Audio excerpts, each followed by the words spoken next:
And we are live. Welcome back to the Wanna Parlay podcast. I'm Lance Bell. Next to me is Jack Neuheisel. Jack, go ahead and tell the folks about the beautiful people that sponsor this podcast. Those beautiful people, of course, Lance, the beautiful people of Wanna Parlay. This is the home of all things Wanna Parlay, home of the $2 parlay and the world's richest parlay, where every day people are turning $2 into $2,000 and walking out the door.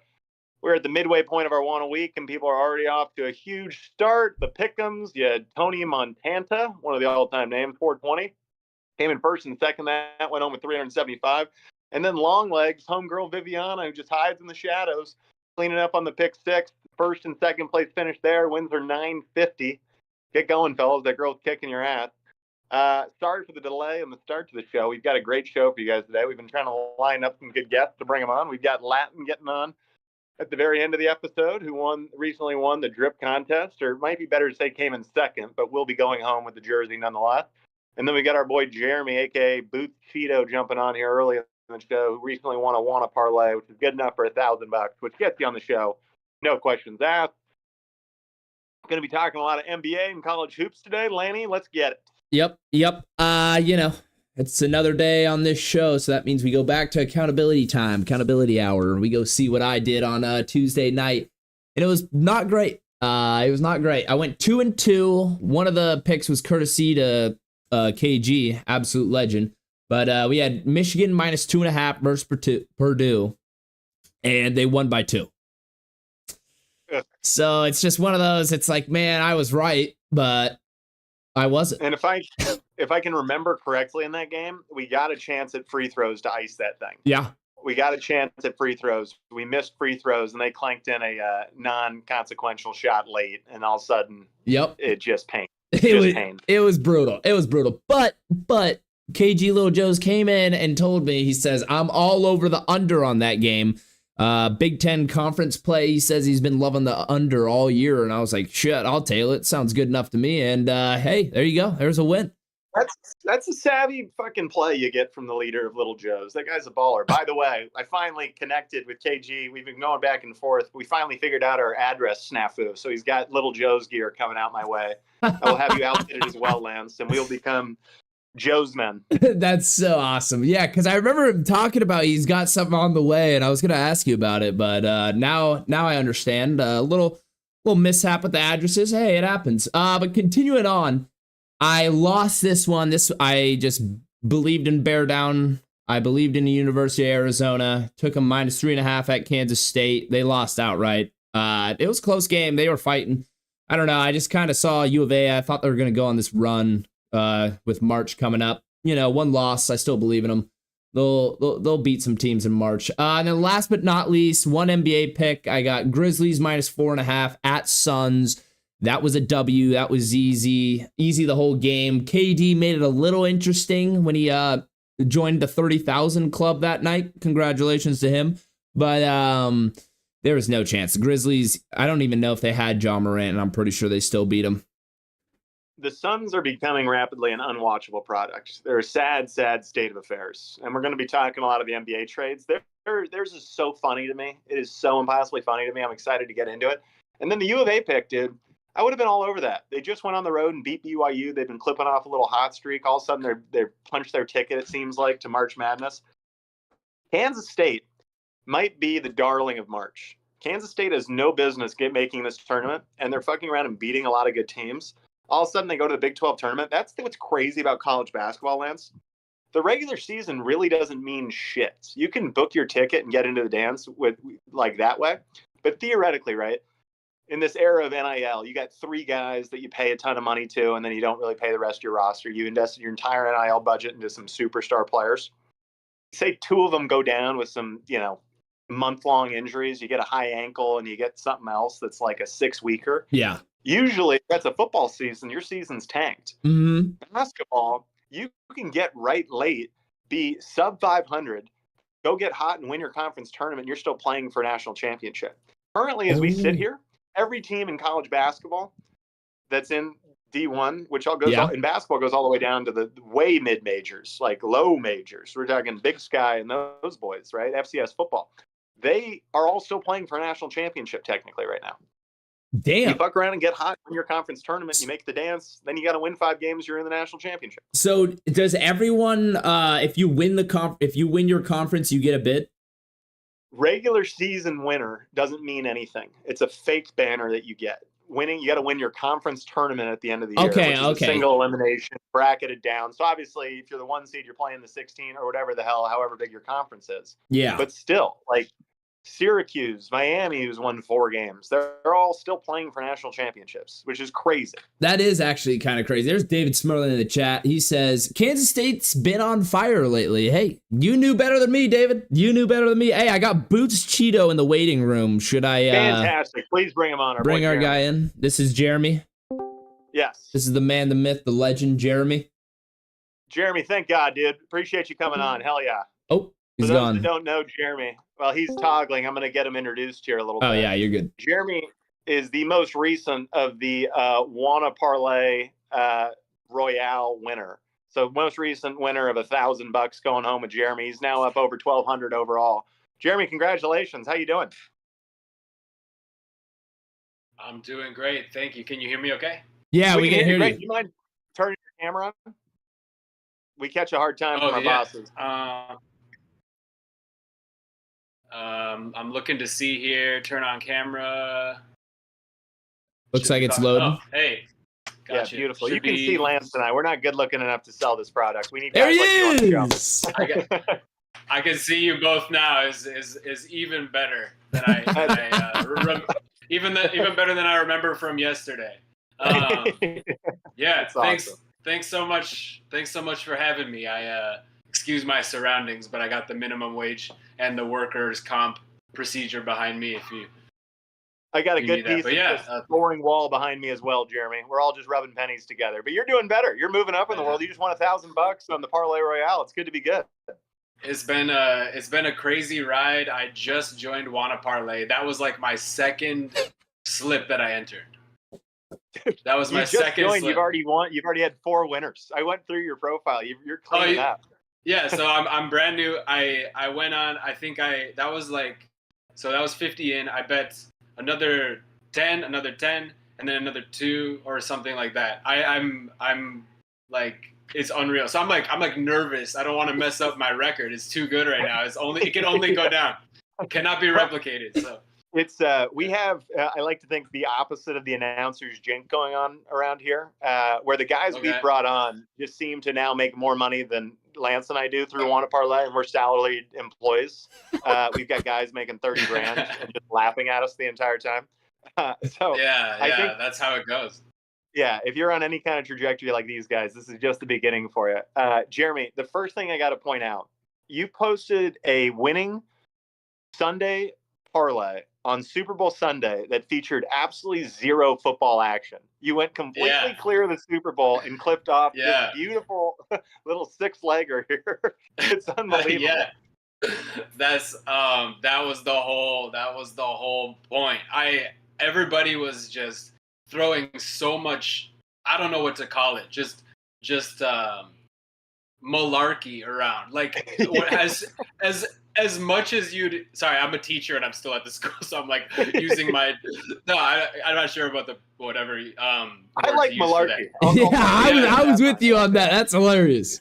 All right, it's balderdashery that's going on, where you just hear as many people that are going to say Worthy's going to chalk, do nothing, as many people are going to say, oh, Worthy's going off, so it's just like, you don't have a lot of like the same song every week. Like every day with NBA, you kind of hear the same people saying the same thing, maybe like a little variation. Not too many people get as drastic as the NFL. I don't know. Would you guys agree with that?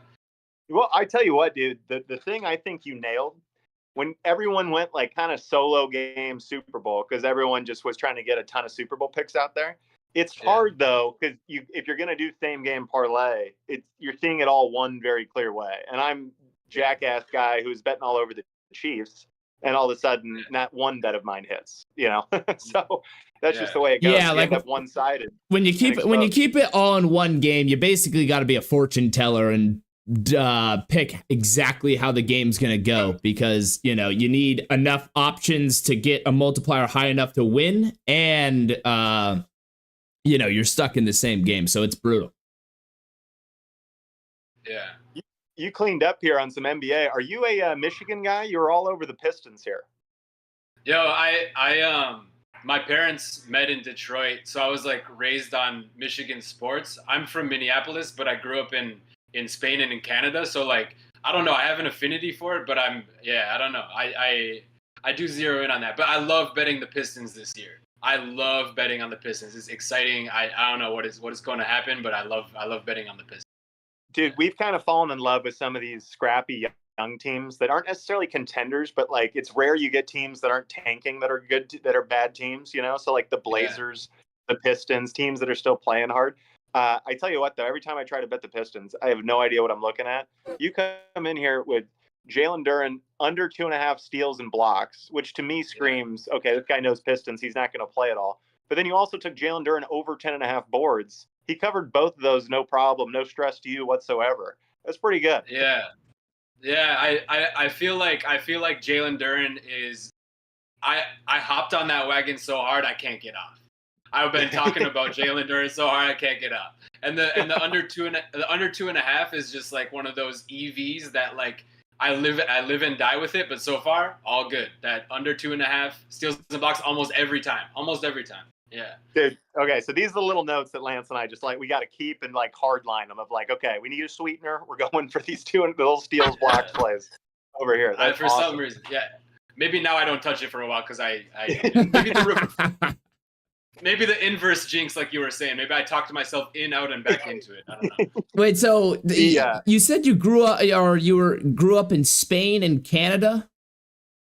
Well, yeah, I mean, so when I was in high school, I was an exchange student in Spain, and then I kind of stayed out there for a while. So I had 2 soccer bets on there, Spanish soccer. That's what I was gonna ask you. I was like, are you familiar with all of soccer, just La Liga, or anyone that's in Champions League? I wanted to hear a little bit about your soccer knowledge. All European soccer, okay. All like Euros and World Cup. I don't do Mexican league or like South American league, or I don't touch the Saudi. Leave me out of it. But if they got like a weird low on Ronaldo's shots, I might take it. But I don't know. That league is unpredictable. Hey, Ronaldo just extended, I think, through 2026 in that Saudi league. What are your thoughts on that? Good for him. I mean, they call it a retirement league, but it's okay. That's a great retirement. That's more than anybody. It was like crazy money. Yeah, insane.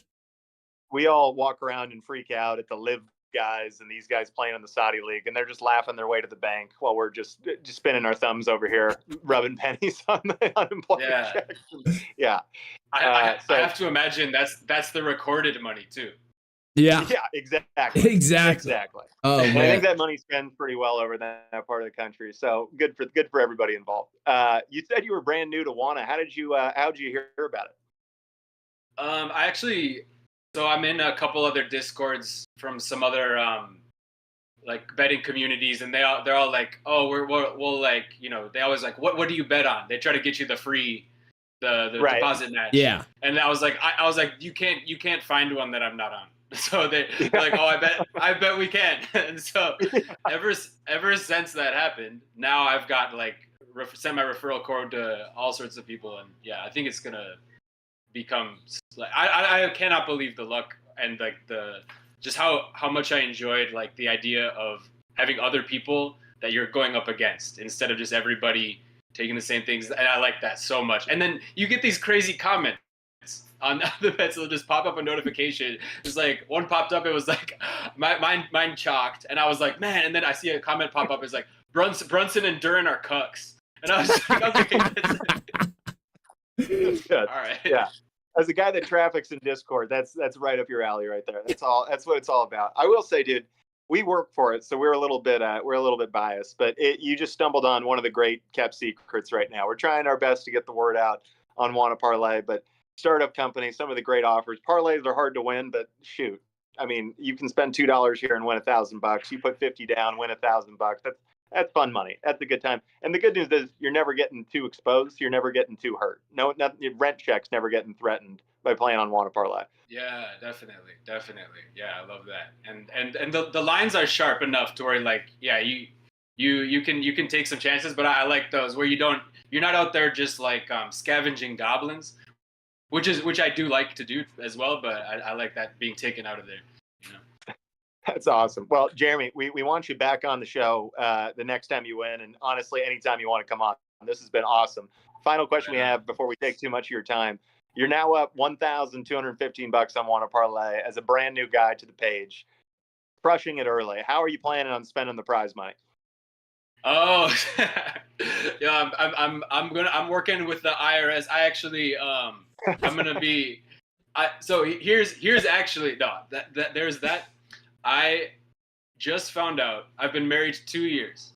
I just found out that my wife and I have been paying the same movie subscriptions and TV subscriptions the whole 2 years. So I think 24 months of $32.99. I consider this my goodwill reimbursement for that. There it is. Exactly right. Yeah.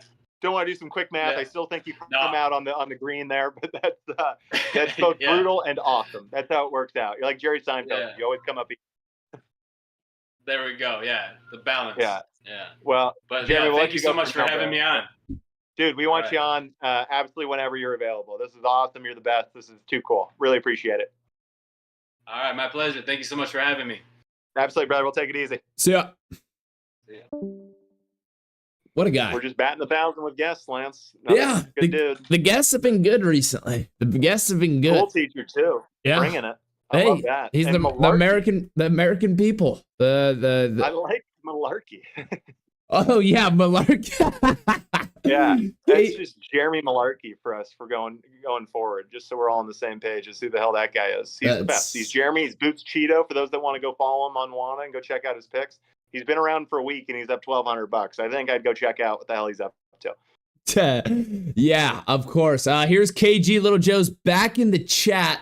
KG was talking to me, Jack, when I did that solo show on Tuesday. We were getting after. He was telling me how hungover he was from the drop takeover, and he's going in. He's like, I feel like shit. We're going back and forth. So listen to this one. He goes, "What's up, gents? I'm still hungover from Monday night. FML. I'm like Lance right now wearing sunglasses because my eyes still hurt. Also, wait till you guys see the new Wanna t-shirts coming out. Ooh, new drip. But KG, I feel for you. Hangover's got to be brutal. I mean, I know you guys went hard 4 p.m. to 2 a.m. and then you said they kept going out till 4 a.m. after that, Jack. So you know they were on a sick one. I said, those are my kind of people. I should be hanging out with them. Those are winners. And he agreed. I mean, it was great stuff. What are your thoughts? How bummed are you that we missed the send? Yeah, I got two things here. One, I'll do a little teaser here. That t-shirt in question is from the creative brain of KG himself. I've gotten to see the sample. That's all I'll say. It's enticing. It's going to go on a lot of bartenders, a lot of female bartenders, God willing, and it's going to move the needle for Wanna Parlay. I'm stoked. We're going to be early wearers of that guy, and we're all in. Now, the important thing. Missing the drop takeover was brutal. In coaching football, there was a lot of holidays that I just had to pass on. Yeah. Where it's like, we're still playing on Thanksgiving. We had a morning practice. People are going home to see their families. We're getting out of the office early. I'm going through a McDonald's drive-through, calling my parents for more money because I don't have the money to buy a McDonald's fast food meal. This is how bad. And this is how I felt, eerily similar when we had to miss the drop takeover. I felt lonely. I felt broke. I felt broken. More than anything. We deserved to be at that party. We should have been at that party. That party was incredible. KG texted me the next day. He's like, dude, that was a banger. And I'm like, a Monday night banger is my time. That is a good little deal. That's my party. What the fuck? Dude, I can relate to you. Being in the military, you had to pick and choose your which holidays you came home for and which ones you didn't. And yeah, this one hurt my soul just like as bad as missing Christmas a few years ago. I mean, I just wanted to be there. I mean, it would have been good stuff. But hey, we got to get to the next one. We got to get to an event. We got to get to a Wanna KG. I want to meet the people. I want to, bang heads a little. Here's what I'm certain of. So you and me are a couple of walking Wanna billboards anyway. It doesn't even need to be in an official Wanna capacity. We'll make it a Wanna party when we show up. But we just got to get our ass to Chicago. When it starts getting a little warmer in Chicago, we're going to go get a little of that new Little Joe's location at the University of Chicago baseball field. and then we're going to go get a little Wrigleyville, and we're going to just go close our night out at Little Joe's and black out like a couple of friends might do.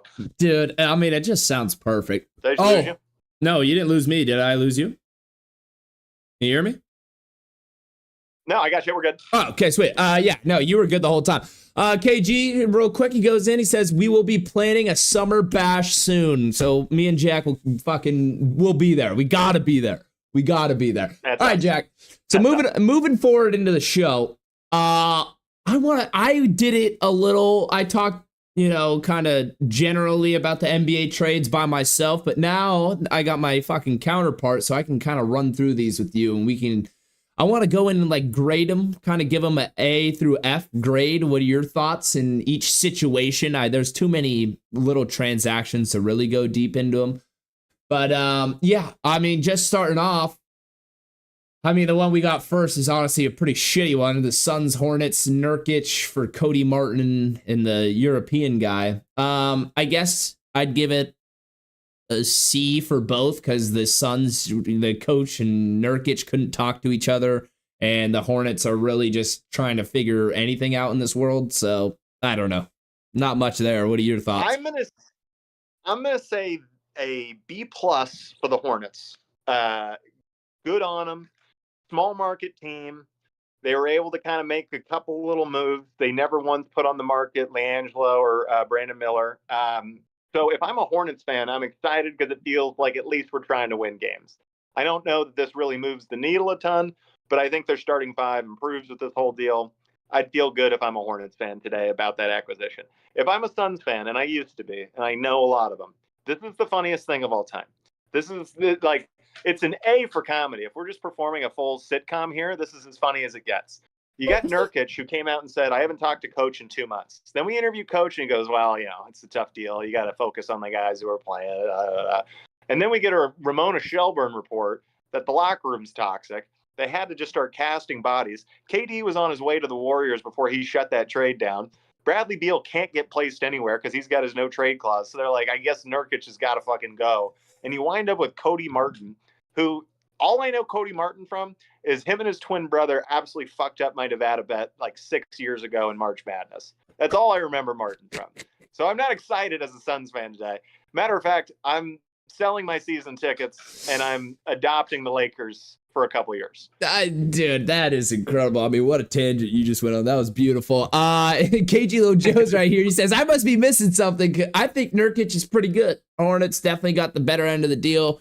With all the chaos going on, it just goes to show, what's his name? Ibiza? The new owner of the Suns. Oh, golly, what is his name? Joe something? I thought it's Ibiza or Ibiza, some, I don't know. Regardless. No, it's whiter than that. It's whiter than that. Really? All right, regardless, Yeah. The guy comes in and just thinks you can, spend money on a Kevin Durant and go get him and then just trade all your future. And it's just going to show it didn't work. There's a shitty documentary about a mob boss buying a minor league hockey team for his 17-year-old son. And his 17-year-old son ran the club like a 17-year-old might. He brought in a bunch of fighters and booze hounds, and it was a blast. But it was not a winning franchise. That is what's going on with the Suns right now. We've let a drunk 17-year-old run the show for seemingly 4 years. I really liked this team when it was up 2-0 in the finals, and we have done everything we can to absolutely fucking ruin that team. Yeah. Congratulations, Kevin Durant was wearing a Suns jersey when he hit 30,000. That is the only thing you have to show for this whole thing, is you're going to exist in that highlight. Short of that, this has been a impressive disaster. I'm not sure I could have fucked it up as bad as it's been fucked up. It's tough. It's brutal. I can't imagine, Suns fans, the emotion roller coaster that they've been on, because, you were right. You were right. They were up 2-0 against Giannis and the Bucks in the finals. They dropped 4 straight. And from then on, it was just never the same. They just started doing dumb stuff. They didn't believe in the same cast. It's like, ugh. Giannis was incredible in that finals, by the way. Yeah. Rightfully so, won MVP, played great basketball. That's a given. You're not stopping Giannis, and Giannis is going to get some all-world stops on you. The guy that beat him was fucking Bobby Portis. You can Bobby fix that in Portis offseason. gave There are other incredible Bobby Portis. minutes in the series. Jeremy? Just brutal. Yeah, I got you. Sorry. Yeah, but what I was saying, Bobby Portis gave them incredible minutes in that series. I mean, it was that. Also, I personally believe that was a fluke season because it was the season after the bubble, and the Lakers got a 2-month off season. The Heat got a 2-month off season. Everyone else that was in the playoffs had, short off season. I get it. The Bucks made it, but that was also when there was injuries all along the East and there was injuries all along the West. So I honestly thought that finals was a fraud and the team wasn't as good as it was, but that's a completely different conversation. You like the trade. Let's move on. This isn't a big enough trade to be hung up this long on. The Jimmy Butler. No, I'm with you. And we can speed through a couple of these. A couple of these are just bringing them up because I've got questions about what people think and why things happen. Like, what does this move the needle? I threw on there Davion Mitchell to Heat for PJ Tucker. Are Mike Riley and Eric Spoelstra just so over superstardom that they have to just go pollute this team with a bunch of overachieving nobodies? Dude, I mean, they got Kyle Anderson, Andrew Wiggins, Davion Mitchell. They were just bringing in a bunch of average, B minus caliber players. You go. This reeks of the Spurs post Kawhi, where it's like, are we trying to show off over there? What's going on? You want to prove you can win with these guys? You can get better players. That's an available option to you. What's the deal? Why are you just living in this and making fucking the kid out of Baylor your best player? I can't even remember his name. They've ruined his shot, by the way, since he's been there. Oh, is that the Ware kid? God. No. He's got the blonde hair. He went to Baylor. He's got kind of the shaved blonde head. Oh, you're talking about Tyler Hero? But no. Spur doesn't matter. All right. We're backwards. I thought you were talking about someone on the Heat. I was like, who the fuck? But no, we're good. I'm just making the case. It's fascinating. These guys get entrenched in what feels like personalities, and it's just like work it out. That's the league you chose. You're dealing with superstars. Bring them to your fucking team. And for San Antonio, I get it a little bit because you're San Antonio, a small market, great tax break in Texas, but tough to get anyone to come there post Tim Duncan. Miami Heat, you get the same tax break, and everyone wants to go fucking play there. What's the deal? Pat Riley. That's crazy. Pat Riley doesn't like stars. There's something up with that guy. I don't know, but he does win championships. So. Well, speaking of the Heat, Lance, the next one is Jimmy Butler for Kyle Anderson and Andrew Wiggins. Just prove my point all over again. I know Jimmy was being toxic. He had to go and do that, but now it's just more. I mean, it's a team of 3s and 4s, 3 and 4 guys. Yeah. And I watched the Spurs toil in this for years and never make the playoffs. And in a gettable East where you guys have overachieved, this is a horrible backwards step. It's going to be a couple years for the Heat, in my opinion. No, 100%. I mean, that trade, the one with Jimmy Butler and all of them, it ended up being a 5-team trade. So there was massive pieces moving. I mean, the Warriors got Butler, they got Butler and second-round picks. Heat got Anderson. Yeah, I'm oversimplifying it. I'm just trying to point out bodies. No, 100%. And I'm only going into it because I'm like, there was so much going on, but I'm also confused just like you because the Heat, they got Anderson, Wiggins, Mitchell, and a first that's protected. And, the Jazz got shitters. The Pistons got Schroeder, who made that comment about the NBA being modern slavery. Then he got traded 4 times in the next 48 hours of that comment. So, fucking bite yourself in your own ass. That's just brutal work there. And, the PJ Tech. So it was a massive trade. I love it for the Warriors, though. I love it because I'm like, this is, you got Steph and Draymond and Kerr. This is basically the last dance, and this is the best guy you could have gotten on the market. And this is the first time in Jimmy Butler's career, Jack, that he's not the one guy. He's not getting all the attention. And as well, he's never played with a guy like Curry. I mean, not many have. There's only one Curry. the amount of space he gets, I've watched a couple games now. He gets these one-on-one matchups that is beautiful for him. It's perfect for him. And he's been really good, and he's a grinder defensively. So honestly, I don't think they're going to win the championship by any means, but I love the move for Golden State. What a nightmare out, though. If all of a sudden they're the 7th seed and they play their way into this thing, what a nightmare out. You got to go beat the 5-time champions that have added Jimmy Butler to them. And the early reports of it all have been that Steph and Draymond are like re-energized by this. All of a sudden they've talked themselves back into another title hunt. They felt like this season was like left head, and all of a sudden they're back in. Huge game tonight for the Warriors on the road at Houston. The line tells me Warriors are going to win that game. So that's a pick I'm saving for the end of the show. But anyway. Lance, really quick, you handle the next one. I'm just going to turn my camera off briefly to coordinate make sure our next guest is covered. Oh, but no worries. KG Little Joe's, he says, Jimmy Butler dealt with his drama here in Chicago. He's in it for the money. Miami definitely got the better deal. I think Golden State was the only team that was willing to deal for Butler.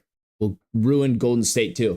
So I have this. I agree with what you're saying, KG, and I think that's a great point. Jimmy Butler is in it for the money. He always has been. That's what he was saying. He wasn't getting from Miami was the new deal. And then that's where all hell broke loose. Obviously, he's a diva or whatever. But I think it works great for both teams because Golden State's really, I mean, if it doesn't work, this year, and maybe they try one more year.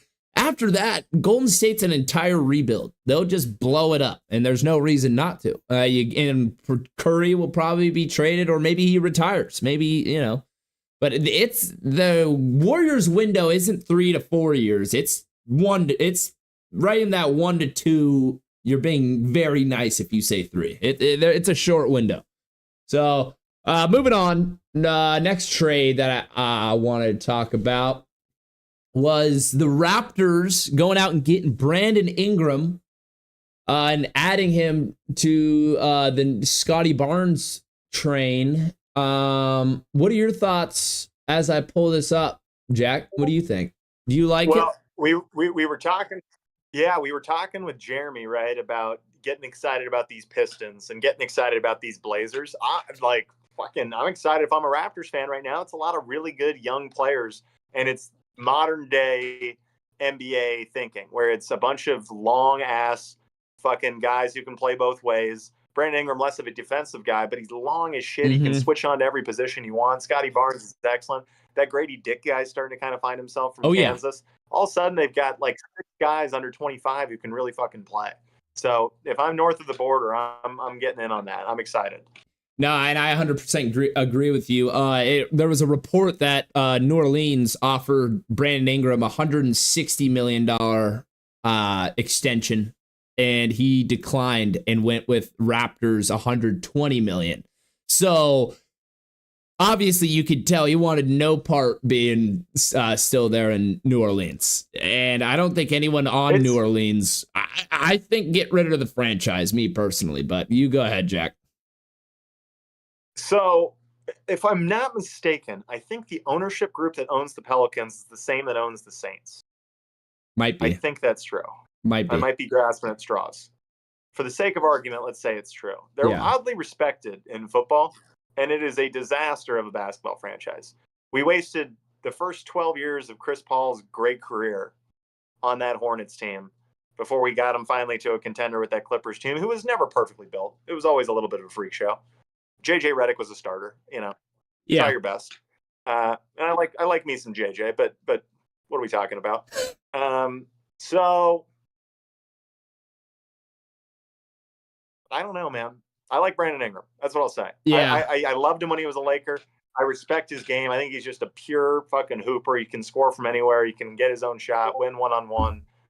I think he can be, the third guy in a rotation and be a 3-and-D guy if necessary.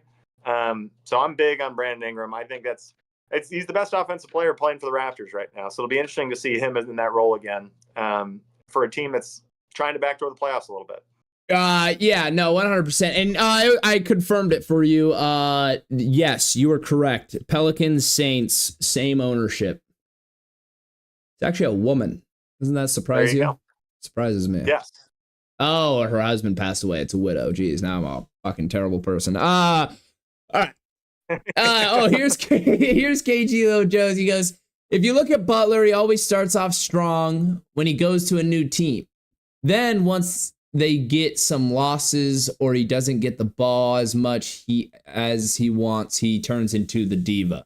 I still can't listen to Raptors games because when Grady Dick drives to the bucket, the announcer always says Dick to the hole and scores. Jesus. Okay. Yeah, maybe. Maybe. But okay, so I'm gonna go through a couple more of these trades. So absolutely. Give me a quick peek in the waiting room. Yeah, so I saw him say something, but I didn't see him in the waiting room. So I'm like, I fired that link up. Yeah. While you bring the next one up, I apologize to the community. I'm just gonna toggle with my fucking camera. Yeah, no worries. Sure I'm not letting our boy down. It's All been. right, yeah, he's got the link. We should be good. Yeah, it's been technical difficulties all day, folks. If you're tuning in, just know we're fighting our ass off to have this show on right now. All right, so as for trades, the Sacramento, the big 3-team, maybe it was 4-team, but Sacramento, Chicago, Spurs. I want to talk about this trade. Jack, early thoughts, or should I hop right into it? Well, here's what I'll say, and then I want you to actually provide some context and tell me what I'm not paying attention to. My thoughts out of the gate: the Spurs absolutely win it. I completely get what Chicago's doing, and I commend them for it. I cannot understand Sacramento at all. Can't understand it at all. Okay. And, you know, I when I first saw the trade, I thought the same exact thing, but listen to what the Kings got. Listen to all the details. So Spurs get Fox and McLaughlin, you know, 2 guards, obviously. The Kings get Levine, the Sissoko. I don't know anything about that player, but Levine, first round pick via Hornets, 2025 first round pick via Hornets, 2027 first round pick via Spurs, 2031 first round pick via Timberwolves, and 3 more second round picks. So they got a total of 6 draft picks, as well as Zach LaVine and Sissoko. Man, even my shit is fucking sucking. This is fucking annoying. I'm trying to text my boy right now and get him on the show. No worries. I mean, your camera's frozen. Mine's like all glitchy. I mean, it's raining here in Southern California, and my state is just not prepared for any type of fucking natural disaster. It's pathetic. I got a guy named Newsom. He's a fucking sack of shit, and I'll be that open about it. You guys can hear. So yeah. But those Kings got so much with Levine. They keep. They're still competitive. They go in. You know, maybe it's not great, but they'll sell tickets. They'll light the beam. They'll have the Kings passion. You know, all that. And then the Bulls, they got Zach Collins, serviceable player. Trey Jones should be a decent player. Brother Tyus. Kevin Huerter, we know that guy's a walking bucket. And their own first-round pick back from the Spurs. But the Kings getting 6 draft picks, 3 of them first round, and Levine. Like, you kind of... Because you knew Fox wasn't coming back. You know what? Yeah, you know what? I do get it then. Levine gets to play out the rest of his contract. He's going to be a moving piece, and it's going to be, you got to build through the draft. I mean, if you're a small market franchise like that, the taxes in California, and you're not in the big market town of Sacramento, it is probably the worst play to be placed as an NBA player, which isn't to say the fans aren't amazing, and I don't enjoy my time in Sacramento. Both are true, but that's just the facts of it. Why would you ever want to play in Sacramento, pay those taxes, and not play for the Miami Heat? So you got to build through the draft. And I'd love to see him do it. The bummer is their last time of trying to build through the draft, they whiffed on probably 3 of their 6 picks. You had some Marvin Bagley in there. You had the Washington kid, Christ. You had, like, it was Alex Len. Yeah. You know, it's hey, Alex Len, Laker. Hold on now. Don't speak bad about them Lakers. Lance, here's what I texted my buddy when I found out the Lakers texted Alex Len. I put in quotations, I was 7 feet tall and I was around. The Alex Len story. written and illustrated by Alex Len. That's his entire fucking story of his NBA career. I was 7 feet tall and I was around.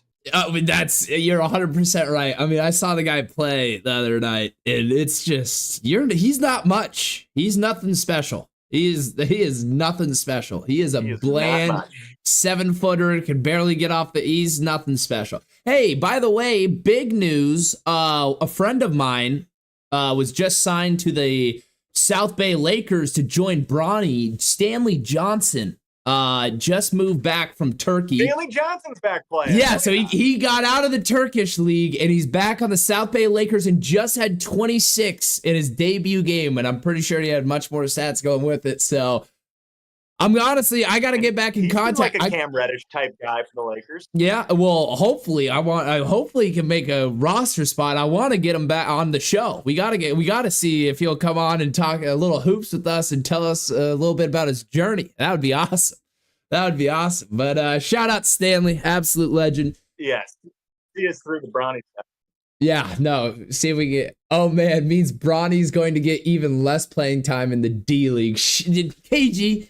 Shut it. Bronny's the man. Bronny had a great step back 3 in garbage time the other night. Bronny had a great step back 3 in garbage time. He had a great step back and a great corner 3. I'm pretty sure he had 2 threes one game. I mean, you just don't see that often from. Just set it season high. He's the GOAT. He's already the GOAT. But yeah, so that's more of the background on the Sacramento trade. They got a haul of picks. Fox wasn't coming back. And, you want to keep selling tickets and try to be somewhat competitive because you are Sacramento and, it's a business. So I got it. We know the Doncic trade. That was the greatest trade ever for the Lakers and dog shit trade for the Mavericks. AD's already out indefinitely. Like, don't miss that as a Lakers fan. I love him to death, but that's what you traded for. So not really going to go into that one, but I did a couple trades that I love that they're not all-star players, but they're fucking good contributing scorers on their teams. The Kyle Kuzma pickup for the Bucks. I love it. I thought it was a great move. Chris Middleton is far past washed. He was a great, nice, good player. He won a championship, was a Robin on a championship team, so I don't want to take that away from him. But nowadays, he's done. His body's broken. He's done. So I love the trade. A classic Michigan State trooper. Yeah. Yep. No, 100%. Yeah.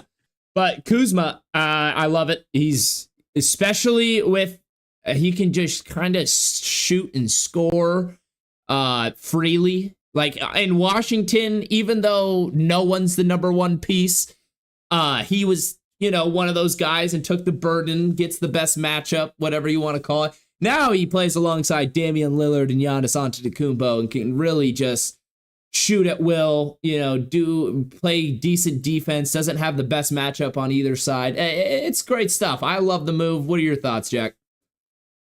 I've always loved Kyle Kuzma, one of the great finds from Utah with the Lakers, one of the great Rob Pelinka draft picks. I believe he was MVP of the Summer League his rookie year when the Lakers won. It was him and Lonzo Ball in the same draft class. Couldn't have been more excited about this guy. He was shooting 50% from 3 for like the first half of his rookie season and just seemed to everything go in. And the Washington years, I completely forgive him for. His personality, he's got a little Kelly Oubre to him where it's like, if it's not serious, he's not going to take it serious. And it's fucking the Wizards do your best to take that seriously. So now he's re-energized. He's back with a group in the Bucks that's trying to win a finals. This is, and I watched just the one game he's played in so far, and he was running the floor. He looked re-energized. He looked great, and he was a major part of the Bucks upset the other night. So big time stuff. I think that's an awesome move for the Bucks. I'm stoked for Kyle Kuzma. Yep. All right, moving on. Last one. The Hawks trade one of the Bogdanoviches. I think it's Bogdanovich, and the other one's Bohan. I don't know, but Bogdanovich for Bones Highland, Trey Mann, and I think 3 second-round picks. So the Hawks got, some decent compensation, but the Clippers got themselves a real rotational piece, like 6-man. I got to look at their roster to really, to perfectly understand, but pretty sure like a 6-man scorer off the bench. I think another great move for the Clippers, even though I hate the Clippers. They're dog shit. They're just the little boys of LA. But I think it's a great move for them. What are your thoughts? I get it for the Clippers completely. They've overextended themselves in this Kawhi Leonard era, and now you've got to show something for it. You got to muster up and try to make a finals run with this guy.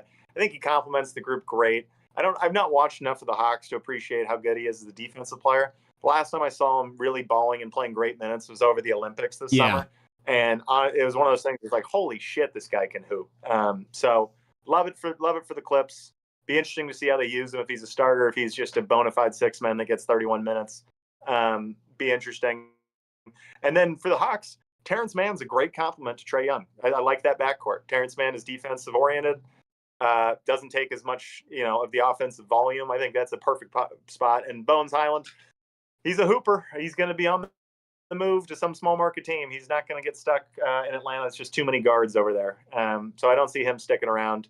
I think that's just purely an asset to be moved. But love Terrence Mann to the Hawks, and I love Bogdanovich to the Clippers. I say win-win. Win-win. Love it. Going into the chat a little bit. KG Lo Joe's. Rumor has it right now that Anthony Davis might be out for the rest of the year, but they don't want to announce it because they're taking a lot of heat for the trade right now. As they should. It was a stupid fucking boneheaded trade. Why are you trading 25-year-old gem? Like, these guys don't come around very often. There's only a handful of them. I don't even, because if you look back at some of the all-time greats, they're centers. Like, a lot of centers are in the top 10, like all these discussions. In the modern NBA, the centers aren't going to win you championships unless they're Jokic. He's the only center that I've seen win a championship recently, as like the center's the best player on the team. It just doesn't happen in this era. Joel Embiid obviously is. Joel Embiid can't make it out of the second round. The guy's pathetic. I don't want to hear it. Like, he can't play at more than half his games. I'm done with that guy. Have not been doing Eastern Conference Finals since Jimmy Butler left. And I'm over the process. I've seen the process. I hate the process. I'm done with the process. We went, because we've talked about it at length about the Lakers Mavs trade. Yeah. Obviously, AD goes down early, might be out for an extended period of time, possibly like this season. Yeah. I've not seen the updated report on timeline there, but what a nightmare situation, because now it is next year bust with Klay Thompson and Kyrie Irving and his aging group. What a bummer. That first game, I was like, looks like a finals team to me. That looks pretty damn good. And then let me just say this. The Luka Doncic thing, and I am loving every second he's in a Laker jersey. It is much-watched TV. It is incredible. And I am not going to sit here and act like one of these bums that thinks the fitness is a real problem.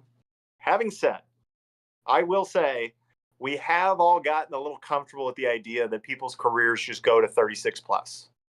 We have this idea that Luka's going to play 10 years for the Lakers. I'm looking at this guy's body and how much he seems to... It's a little bit more on the Shaq diet, a little less on the LeBron, Kevin Durant diet. Is this guy going to be done at 31? No. I see what you're saying. Don't get me wrong. I mean, the guy, Like, do the Mavs just know, like, dude, this guy is doing his Achilles in 18 months and he's done with basketball? Like, is this another guy too? He's a little bit more of a partier. He doesn't want to race his horses like Jokic, but like, this is a guy who's made $300 million. No, maybe I mean, this guy at 30. You're 100% right. I think, he goes into 35, 36. I mean, LeBron, KD, and Steph are just expanding so far against father time and still being elite at their age. So I don't think it's good to think that now, just because those three GOATs have done it, that everyone else will do it. So you're right. I mean, it is interesting. Does he, do I think he's done playing at 30? That might be a little aggressive. But you do make a very good point. Even with quarterbacks, Tom Brady being the exception, he might have gotten more athletic as he got older and this TB12 shit. He's just like, and maybe him and LeBron are both taking, some kind of stem cell therapy on the side that we just don't know about, because this feels biologically impossible. But Aaron Rodgers, towards the tail end of it, lost his legs, lost a little bit of the fastball. Drew Brees towards the end of it. Oh, noodle arm. I used to call him noodle arm. We can't throw the ball downfield. Unbelievable quick game thrower, but the deep ball kind of lost him. And then Peyton Manning at the end of it noodle was benched arm in those last season when they won the Super Bowl. He comes back after Brock Osweiler shits the bed, and they win a Super Bowl on one of the great defensive efforts of all time. My point being is just like, we need to all appreciate, like, I'm 30, I can barely move. I can't run a mile, like, without absolutely dying. So, and I'm not, I'm out of shape, but like a guy on the street, I'm not like part of the obesity problem necessarily. And I'm done. I'm washed. My knees suck. I'm done. I can barely golf. Dude, that is so good. That's so funny. No, I mean, at 23, I still got a little left in the tank. I mean, I can still move. I can get out there. I got my thing, but I feel like 30. I hate the guy I'm going to be right now, because I remember when 30-year-olds told this to me when I was 23, and I was like, all right, loser, we're not the same guy, okay? Like, I'm not you. I'm going to be just fine. Me and you share blood, so we might literally be. Here's what I'm telling you. If you don't use it, you will lose it. Just stay on the right side of the red line. Do not go dipping below the red line, because then what you become is what I do, where I live on this side of the red line, and all I do is get back to it and then watch it crumble away. I get back to it. I start feeling good for the first time in 2 months. And the first thing I want to do is have a cocktail. And it just goes crumbling down. It just all goes to hell. Dude, that's awesome stuff. And by the way, Luka Doncic, same kind of vibes. He just wants a cocktail when he's feling good. He just wants a beer. Like, let the guy. I'm just saying, keep eyes on this. Maybe the Mavs were like, guys, I know we're going to have to trade this guy, and we're all going to take shit for it, but fuck us. We are going to get fired if we keep him. Dude, yeah, I mean, you make great points, because it's like there's a reason they shipped him out. There had to be. I mean, think of how many straws have to break for you to actually go through with the trade. Like, there was a reason. Madness. You have to be driven to the point of insanity, which is what appears to have happened. Before we do tonight's picks, I just want to do one last check at Latin. He was texting me a couple times. I think he was popping in and out. I was gonna ask. I don't see him. No dice. We'll circle back on him on Monday. Yeah. I don't mind that. That works. Shit. You can lead him to water, man. What else can we do? So we're going in tonight's picks. Bet. You got anything you're excited about? I got a couple things. You go on about things you're excited about, and then I'll go on the things I'm excited about. Oh, wait. Right. KG Little Joe's, before we start, he says, here's something a former MLB manager told me. The reason so many people nowadays get hurt is because they have too many muscles. Back in day, everyone was fat and didn't. It was fat and didn't get hurt. KG, did you ever see that Hard Knocks with the Cleveland Browns? With the fat guy, the fat offensive line coach? I think I've seen clips on Instagram, but I didn't watch it all the way through. No, but go ahead. Every time he yells, his belly kind of bounces, and it just is like I think I've seen clips. So there's a great clip of that guy walking through the calisthenic lines as everyone's stretching out and doing this thing. He's like, look at you fucking losers. You know how we beat the Germans in World War II? Push-ups, a couple cigarettes, we're good to go. And it's just like, yeah, more of that guy. Let's take salt tablets, eat cheeseburgers, smoke cigarettes at halftime, have a beer after the game. That's the life I want to lead. I dig it. We got to be baseball guys. Maybe that's the action. Dude, I mean, what a life those people. Hey, I mean, that they did it in football. There'd be people smoking in the locker room, chain smoking cigs at halftime. That's just the way life was. And, I don't want to be that guy, but life was better then. But, it is what it is. And I think a big problem and why there's so many injuries in sports is guaranteed money. It's guaranteed money. Because people just don't have the same urgency they did as when they weren't as rich. They weren't making money. Like, you had to fight for what you want. This is why the NFL, I mean, football players always, they play hurt. You hear it often, unless it's one of the prima donna guys. But football players, they tough it out. And that's, combined love of the game, and incentives and contract stuff. Another sport, hockey. These guys play with fucking missing teeth. They get pucked in the face and they don't even worry about it. They stay in the game. I mean, it's not guaranteed money. They got to fight for their contract, fight for, to be on the ice and stay in the show. Then you get to these baseball players and basketball players, Jack. Sorry, I don't mean to keep interrupting you, but keep going. Just full guaranteed money. And it was like when Chandler Parsons signed that huge deal, and it was like, this guy could literally sit and be a piece of shit, and he's getting his entire paycheck. He's now, for some reason, in NBA history because he just got a bad deal, but it's all guaranteed. There's nothing they can do. So those are my thoughts. That's why I don't think there should be. I think the president of the United States should sign a legal bill that in North American sports, it's no guaranteed money anymore. Don't know if that makes sense, but you go. Well, I'll say this. So you're aware that baseball is 100% guaranteed contracts, right? So unbelievable job by the Players Association in baseball. That's incredible that got pulled off. Incredible. I had more points to make here. Oh, NFL.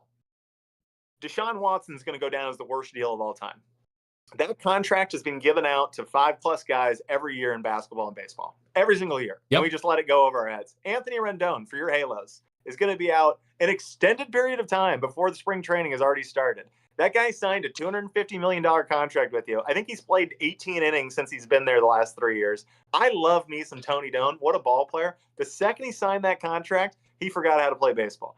Don't even get me started. That guy, I promise you, if you were to go in his Instagram DMs, I'm in there and I say some pretty fucking brutally harsh things to him. So yeah, I'm a hater. I'm one of those guys. But it's just brutal. I mean, what did he do? He had like a great World Series or something. We give him the bag. And then it's like, oh, I've made a lot of money. I'm in Southern California, and I'm just going to fuck off and do my own thing. Like, sorry. And there's nothing you can do. You're just stuck in the contract. It's guaranteed money in sports. It's ruined it. That's an opinion I have, and I'll keep, and it's tough because if you were to tell this to any of the people receiving the full guarantee, they'll go, oh, well, what? And it's like, obviously, it'd be easy to argue from their side. They just want money. But it's like, there's no more urgency. There's no more, like, people sit out. People miss playoff games. Like, they don't fucking care. It's brutal. The other question I'm dying to know, and I think both answers might be true, is these guys who are making $300 million now, is your life now like half your sport and half you're like a 100 millionaire and you're investing and like having are you popping in and out of Zoom calls constantly throughout your day and then also going and hooping at night? Or like when I hear about LeBron's schedule, he's like sleeping 15 hours a day, but he's also the first one at the gym. So I'm like, where do you find the time? Or is it, you just have people running your show and we're just throwing your name on all sorts of shit, dude? And then we'll get Space Jam out of you once every 5 years and then call it a day. I mean, these guys have so much goddamn money. Their entire lives are just taken care of. Like, they don't make meals. They don't grocery shop. They don't do, like, think of the amount of things that are taken out of your life if you just have a lot of money. I hate all those things. I want all those things out of my life. It's like either find a woman or get really rich, because if you don't do that, then it's just stuck to you. I mean, it's sick work. And I'm sitting here. I have to get my own groceries. I got to cook my own food, and it's a sad life. I don't like it. I do not have an extensive closet. You'll find me wearing the same clothes 2 days in a row. No problem. No shame to it at all. And yet I'm doing laundry 3 times a day. Where the fuck does it come from? How does it happen? I don't exercise. Where's the sweat coming from? It's a strange life. I want laundry gone. This is why we need to hit it big, Lance. Yes. I have very specific solvable issues. We just have to make $100 million. Exactly. That's all we got to do. Here we go. KG Joe's, man, I drink with former and current hockey players all the time, and man, those guys can drink. I mean, you put it in all caps. I had to give some flavor. I bet, because some of these guys are probably like the fucking Eastern European or Russians that are just built completely different, just wired. They're just a lot tougher of human beings than I am. It's in the genes. Every nation short of Ireland is represented in Beer Fest. That they're all hockey countries. Every single one of them. Yeah. I mean, you do not fuck with those guys. Guys who are got chipped front teeth or guys who have the cauliflower ear. Don't even talk to them. Stay the fuck away from those guys. They're gonna hurt you.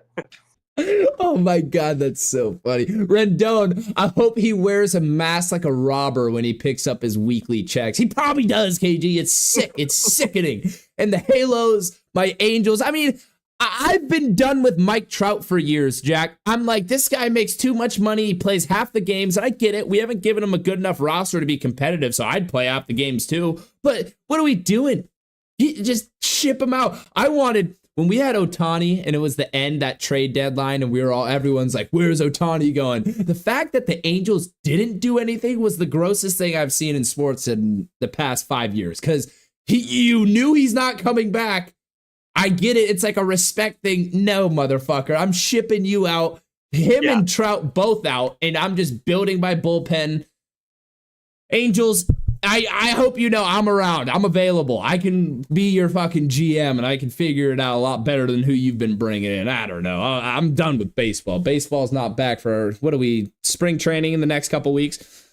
Yeah, pitchers and catchers have already reported, and now we're getting position players starting next week, and then we're rolling games in, I think, 2 or 3 weeks. So exciting stuff. There we go. All right, you go in, give us some of your picks. Let's hear what you like, and then I'll give mine, and then we'll call it good. I'm on a little bit of a weird one tonight. I'm going a little unconventional for my taste. Number one, I believe in this Jimmy Butler thing for the Warriors, and I think they have to win this game for optics, for locker room morale. You got to come into All-Star break with a little momentum. And I would love it. I think the line suggests it. It trended towards the Warriors. When I was looking at before we started the show, it was -1.5 or +1.5 Warriors at Houston. Now, Houston's a tough team to go fuck with. That's a tough team. But you got that team on a must-win night playing a Rockets team on a back-to-back. I think both are on a back-to-back, but still. Because everyone played yesterday. All 30 teams. This is the spot where I think the NBA scales balance back to what we know them as. And you start seeing the Rockets come back to reality a little bit. And you start seeing the Warriors take off. I like the Warriors to win that one outright, forgo the points. Warriors money line. And then the other random one I've got going, UCLA women's basketball playing at USC tonight, hosting USC women's hoops tonight. Wow. Talking about 1 versus 4 in the country. You got Juju Watkins taking on these girls. UCLA, I think Lauren Betts is her name. Is that the 6'7" girl? Is that the monster? 6'7" girl who's got soft hands and fucking can move. And it's like, how do you beat them? And then they got Jaime Jaquez's little sister, who's this little fucking just pistol, just gritty. She plays exactly like Jaime Jaquez does. It's fucking awesome to watch. That team is undefeated for a reason. I think the points are a little bit shifted because it's Juju Watkins and everyone thinks that there's no way they're going to get beat twice by this Bruin team. No, sir. That UCLA team is going to the Final Four, and it's going to take South Carolina or a miracle effort from somebody to beat them. Lauren Betts is a star. Fun fact, Lauren Betts' little sister also just committed to UCLA. So it's going to be 6'7" Betts girls for 8-year run at UCLA. Pretty good stuff. Holy shit. I mean, man, I see that's the Juju Watkins, the UCLA good teams. I mean, I get a little fired up for women's basketball. I'm like, if you're a talent and you're someone special, I'm going to watch. I'm fired up for you. So I love that you, go ahead. I was just going to say, what's the argument against watching women's basketball? Like, you get bored, like, oh, they're stuck on the ground. Like, the lowlights are half the fun. The lowlights yeah, that's true. That's true. Watching them get lost in transition, I'm having a blast. It's incredible. And I can honestly be like, maybe I could find a couple minutes out there. I think I could get a couple minutes in. I think I could play in this thing. And then you get Juju and you get the Caitlin Clarks of the world. You get the Paige Beckers. You get these girls, Flau'jae Johnson and the chick from South Carolina, the guard that absolutely hoops. She kills me. I don't know her name. And you're like, holy fuck, I couldn't stand in front of that girl. She would feed me fucking lunch. Holy shit. So it's a nice little back and forth. It's not something I make a habit of doing, but I watch a little lady hoop. Absolutely. 100%. And I agree with you wholeheartedly. That's awesome stuff. So you have UCLA and Warriors. UCLA minus the points, Warriors money line. Those are the 2 picks tonight. Love it. Love it. So I'm trying to think where I'm going here. I've been staring at some of this. I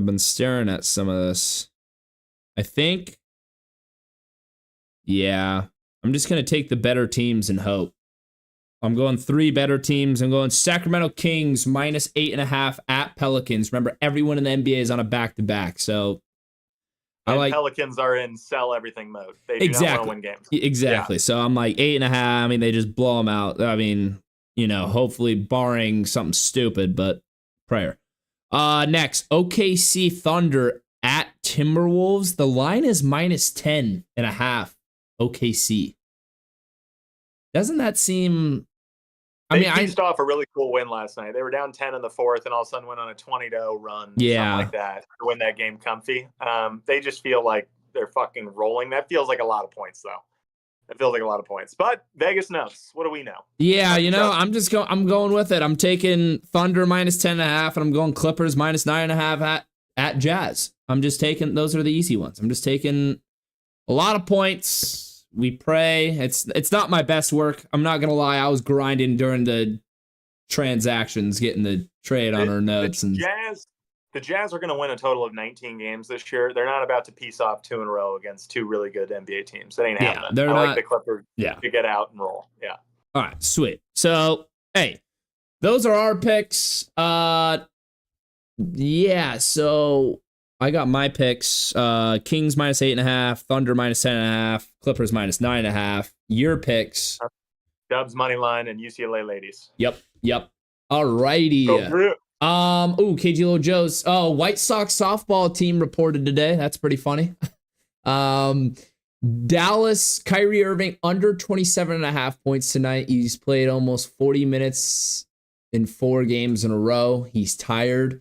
New Orleans Pelicans, Missy over 16.5 points and rebounds. He might hit that alone on points. Pacific over 136.5 random pick. The Pelicans kid, Missy, the center, he's like this random. He's actually pretty good, so I actually like that pick from KG. Skill set to him, yeah. I love the Euro 5s. They fucking have been coached up so well since they were 12, and they play good ball. They play good ball. They play like guards, but they have great post game. Yep. 100%. Yeah. All right. Well, shit. That wraps up today's show. Kind of a long one. Hopefully a banger for all of you watching. Jack, do you want to hop into that outro? Yeah, bummer we didn't get Latin on. Hopefully we got him on Monday. We got our boy Tone coming on Monday. Excited to bring Tone on. He might be a future regular for us, so we'll see how that goes with our boy Tone. This show is brought to you by Wanna Parlay, home of the $2 parlay and the world's richest parlay, where every day people are turning $2 into $2,000. We're at the midway point of our Wanna week, and people are already off to a huge start. We already went through it, but the pick'ems, Tony Montanta, 420.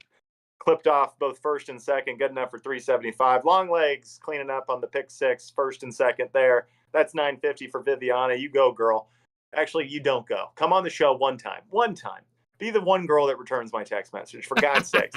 We've got a great show coming up on Monday. Excited to be back at it. Big thanks to Jeremy, a.k.a. Boots Cheeto, for jumping on. That was a blast. And, yeah, we'll be back talking hoops, probably a little bit more college hoops-centric coming into next week as we turn down the barrel of we're going to hit All-Star break, and then we're looking at March Madness and conference tourneys coming up. Yep. Well, I had a great time today, Jack, and I think you did as well. For everyone that tuned in, appreciate you guys showing up and showing out. David Smerling, KG, those are the guys that were getting active in the chat. And everyone else, if you're watching, don't be afraid to get active in the chat. We love you guys.